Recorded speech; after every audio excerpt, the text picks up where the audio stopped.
You know it's the holidays again when you see a miniature like this.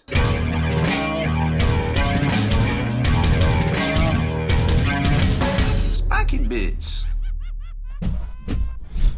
Welcome back, Hobby Maniacs. I'm Rob Bear, and today, well, it's the holidays. Well, it's almost the holidays. So today we're going to take a look at the Red Gobbo Bounca figure from Games Workshop. This is a commemorative series. This one, you know, it's interesting. It's $35, just like last year's Red Gobbo. Last year's Red Gobbo ended up going for more on eBay. I just checked right now, and just the Red Gobbo model on eBay right now is $30. The coin is $50 because you can. That's the current coin here for November 2021 that you can get in their stores if you spend over $100. But I just want to, say like, hey, this stuff goes up and this stuff goes down, but generally, it's supply versus demand. And so the Red Goblin Mini has kind of leveled out. So this one's $35. You can get it in stores right now. I think it's available online, but it's made to order, and they said they will be taking orders for this until December 31st, 2021. So you still have a chance to pick it up, even if you couldn't find it on store shelves anywhere. So I imagine this thing won't be going for a premium, judging by last year's too, and the fact that it's so readily available, even though you might have to wait 180 days or so-ish to get it in.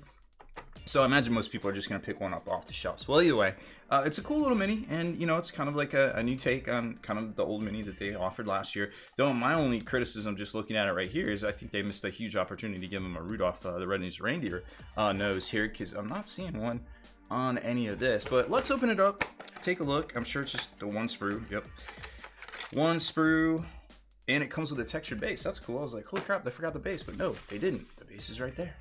Jumping into the instructions, because that's where we can find out a lot of the gotchas and things. I was actually surprised. That's really cool to see a textured base. Usually you don't see those sort of things outside of Warhammer Underworlds, and actually that's pretty much it. A lot of times they just attach a little bit of terrain to like a foot or something, but you don't get like kind of like this, but you don't get a full textured base, which is really neat to see, because I've been saying for a while, and of course I don't have any here because all my stuff is in the living room. I was working on some things last night, but you can use a little bit of textured silicone textured sand to kind of fill in any terrain gaps, on any of those miniatures. But since it's all right here, it's all good to go. You can really just do some shading and stuff with to kind of simulate snow. It isn't a whole lot of pieces here, and I love when you don't see it painted. You're like, is he holding dynamite? But he is holding dynamite, but it's painted up to be, it looks like a candy cane that is definitely dynamite, but it's kind of hard to notice on the box. It's like, what the heck? Kind of reminds me of Crocodiles on D fishing in the harbor. Anyways, so the miniature goes together. It looks like just like the standard squigs that we've seen in the past for Gloomspite Gits. Just the left and right half, and then like kind of like an inside tongue insert. The front head has the Rudolph reindeer horns on it, and then he's got this like weird little squig paw on the back thing right there. And then I like how they show you kind of how it shades together, like this half goes on here, because that would be really weird, just judging by kind of how to lock it in, because you've got these two pieces here. So you've got this leg, this leg, but it's part of his torso, which attaches to the foot, and the same over here. So that's a lot going on. Oh no, wait, that's his leg there. Okay, so I'm already confused. So I'm glad we have this picture here to show that it's this side. Okay, so this makes an assembly. So you put this piece over top of right there, and it locks into here, and it goes from the bottom of this up to the top. See, this is a little confusing, and I think they should have elaborated on this a little bit more, because if I'm looking at this, no offense to anyone, and I'm not trying to toot my own horn, I have a degree in engineering, and if it takes me a hot second to look at something like this, I'm like, this diagram is done wrong. They teach you how to do these things much better than sometimes we get in their instructions. And I like, look at this. This is like complex assembly here. Like, what? Why? This should be broken down more. So you've got the top half of the torso. I'm really disappointed in these instructions, to be quite honest. And then, okay, so that's his gun, and then this back here that's his gun. This is his pocket, and that's just the top piece. And then the top piece with the beard, his head and the beard goes on front here. So that's piece 12. Piece 12. Okay, I see now. And then that's the front. I mean, there isn't a whole lot of pieces to choose from here, so it's not like complex rocket surgery. But I feel like this is unnecessarily. I mean, look at this. Like, all right, I'm done. Anyways, so here's some rules for him, which is kind of interesting because I'm sure he doesn't have points, because he's probably just for funsies. Yeah, he's just for funsies. So he's 4 power points. He doesn't have any actual points, but you could use him as a stand-in for, like, you know, I don't know, War Boss or something, and just whatever you want, just for funsies. He does have some special abilities and things, but again, he probably doesn't have points, so you probably can't super... Oh, wait a minute, what is this?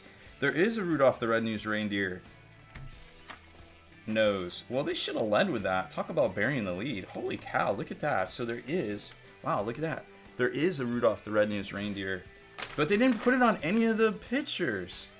I was just on the website, and I was like, man, they really missed an opportunity there. There is no pictures of it on this whatsoever. Wow. Okay. All right. Well, maybe they designed it and they painted it, and they're like, you know, it would be pretty cool if we put a Rudolph the Red-Nosed Reindeer nose on there. And then they did, but they didn't have any time to do pictures of it. So maybe that's what happened. Let's take a closer look at the sprue. Okay, so Sprue Time. Nothing too crazy on here. I mean, it's really not a lot of pieces. It's not push fit, so you are gonna have to glue a lot of the stuff down. But for the most part, you know, I like the texture base here. Like I was remarking earlier, you can, you know, spray this white or actually use a little bit of snow. We've done some videos here on the channel, show you how to do some snow effects and things. So you could just maybe paint this gray and then just go over it. You do a little sprinkle clutter, leaf clutter that you can get online too. I like that kind of like slightly thawing or late autumn kind of winter or snow sort of kind of look too that I did with my Beast Claw Raiders. But you know, it's all up to personal taste and things, because we don't even get snow here in North Carolina, so I don't even know what a white Christmas looks like since I lived up north. So a little sad, but that's okay. So pretty well detailed here. Like I said, the left and right halves go together, and then you've got the inside tongue area, which I don't know exactly which one. I guess it's this one. No, that's his head. I don't know where the inside tongue is. That's left, right, left half. What's his claw? I don't know. At least these things are numbers, so we can figure it out. But and then there's the Rudolph nose. So I mean, in theory, this doesn't look like a lot of parts, and it looks like, you know, it should go together okay. But as we saw with the instructions, I'm a little concerned. But let's see how it shakes out. Well, once you get him together, he's pretty adorable, to be quite honest. Like, it's a cool little mini, and obviously we have to put the Rudolph nose on there because, well, it's the holidays. And, you know, I think composition-wise, it definitely flows and it works. But let me tell you what, this model to put together is unnecessarily complicated, I'm afraid. I mean, it looks great. There's a lot of depth. There's a lot of, you know, a lot of dynamic, like, kind of, I mean, he's on Bounca. The Squig's name's Bounca, so you know he's going to be bouncing. But the gaps and just the instructions overall are very unnecessarily... let's say dense. I think they could have done a lot better, at least with the instructions, to make this go together a little bit smoother, I feel like. Now, granted, if I had to put a couple together, I would have the hang of it already. But that being said, you know, most people are only going to get one of these and be done with it. But I think it's pretty cool, and obviously the red nose sells it for me. But just be really careful and dry fit everything like twice, because there's a lot going on, and as you can see, there's still some noticeable gaps in here. Despite our best efforts, just because it is a little complicated and not everything is, it's just not the best constructed and the best explained miniature that we've featured here on the channel as of late, unfortunately. But it's still really cool, and Games Workshop, you know, is always crushing it with these dope minis and these dope holiday offerings that nobody else just seems to be able to compare to, unfortunately. Well, unfortunately, but I think you need competition in all things to have a healthy business, just in general, and also just to have a really good hobby and have offerings for, you know, all the folks out there, because well, it's not getting any easier, that's for sure. Here's how he compares to a Primaris Space Marine, just to give you an idea of the size. He is on a 40 mil. Primaris, generally, if they're not a character, are on a 32 nowadays. So really cool to see, and I'm sure it'll look great, even better than the painted pictures on the box with that red nose on there. So that is it for this one. Short and sweet.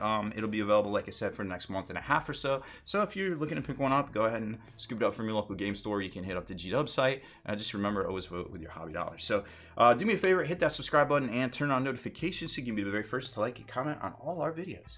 If you liked that video feature, consider supporting us over at patreon.com and get back in the mail each month a miniature crate full of some of the stuff we review here, as well as some of the top 3D artist designs out there too, to help support what they're doing. Plus, discount coupon codes from some of those same manufacturers. They're yours to keep, whether you cancel or stay on. Just It's totally up to you. Obviously, we want to keep you as happy as possible. So check it out over at patreon.com/spikybits.